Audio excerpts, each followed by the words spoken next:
We're gonna fight every game to win. This is what we're gonna try to do.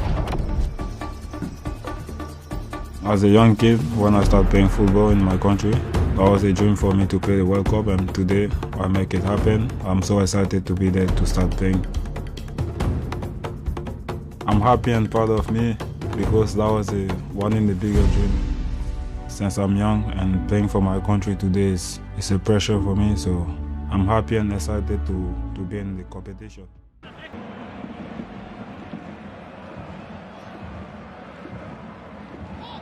That's delightful. Diomande! Ram takes it. Comes out here to Diomande! Magical! That is what he can do! 14 months ago, Diomande was making 6 starts for a relegated La Liga team. Now Real Madrid have agreed to pay more than 100 million euros for him, while their actual Ballon d'Or level winger might be leaving for free next summer. So is this a genuinely smart signing, or is Real Madrid just throwing money at a problem it hasn't actually solved? Let's break down exactly where Diomande fits, what's really going on at the Bernabeu right now, and what it means for Vinicius Jr. Who is Diomande? Start with the basics, because a year ago almost nobody outside Spain had heard this name. Diomande was born in Abidjan, Ivory Coast in November 2006. His path to Europe's top level wasn't the usual academy pipeline. He actually spent time playing in the United States at a Florida-based academy before joining Leganés in Spain as an 18-year-old. His actual first-team career started small. 6 starts for Leganés in the 2024-25 season, 2 goals and a relegation from La Liga. Not exactly the resume of a 100 million euro player. But RB Leipzig saw something and paid around 20 million euros to take him to the Bundesliga in 2025, and that bet paid off almost immediately. Across all competitions last season, Diomande scored 15 goals for Leipzig. He then went to the 2026 World Cup with Ivory Coast and turned heads on the biggest stage possible. That combination, explosive pace, end product, and a standout World Cup, is exactly the profile that turns a 20 million euro punt into a 100 million euro chase within 12 months. This deal wasn't simple. Diomande initially said he preferred a move to PSG, the back-to-back European champions, and had reportedly even agreed personal terms with them. Liverpool, Manchester City, and Arsenal were all in the conversation too, but none were willing to go past around $100 million. Real Madrid's opening bids were repeatedly rejected by Leipzig, who knew exactly what they had. But once PSG stepped back, reportedly unwilling to break their own financial principles for one player, the door opened and Madrid moved fast. The final package, a fee well in excess of 100 million euros, and a contract running all the way to June 2031.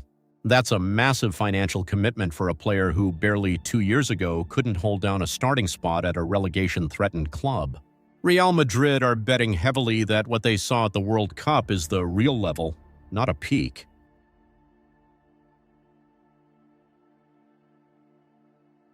To understand why Madrid are being this aggressive, you need the bigger picture. The 2025-26 season under Xabi Alonso was genuinely disappointing by Real Madrid standards. No major trophy, and clear signs that the squad needed more than a tune-up.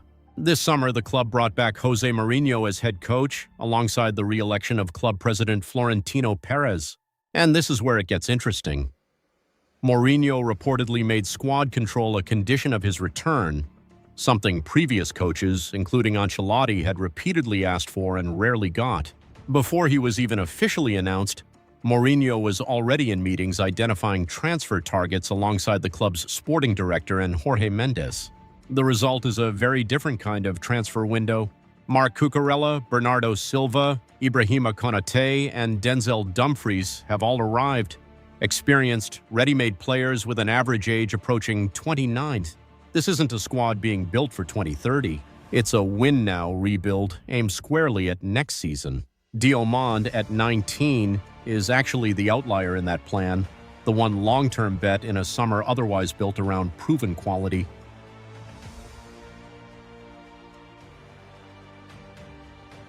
So tactically, where does he go? Mourinho is expected to set up in a 4-2-3-1, and the most natural home for a player like Diomande is out wide, likely the right flank, cutting inside onto his stronger foot. That's a position Real Madrid have genuinely lacked depth in. But it's not the only area Mourinho is trying to fix. At right back, Dumfries now competes directly with Trent Alexander-Arnold for a starting spot. At center-back, with David Alaba gone, the pairing is still unsettled between Konate, Militao, Rudiger, and Dean Huijsen. In midfield, Aurelien Tchouameni looks set to stay, but Mourinho has reportedly asked the club for both a new defensive midfielder to partner him and a more creative option, an admission that the current midfield lacks the control he wants. Eduardo Camavinga and Raul Asensio, meanwhile, have both been mentioned as possible departures as part of a broader squad trim. Up front, Kylian Mbappe remains the focal point, with Endrick and Gonzalo Garcia competing for backup minutes. Reportedly, only one of them is expected to survive the season in the squad. And that brings us to the most important question this transfer raises.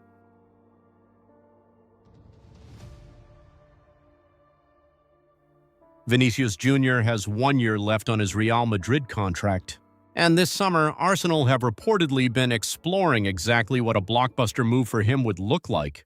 While sources have indicated that if Vinicius doesn't sign a new deal, a move to the Premier League is now considered his most realistic path.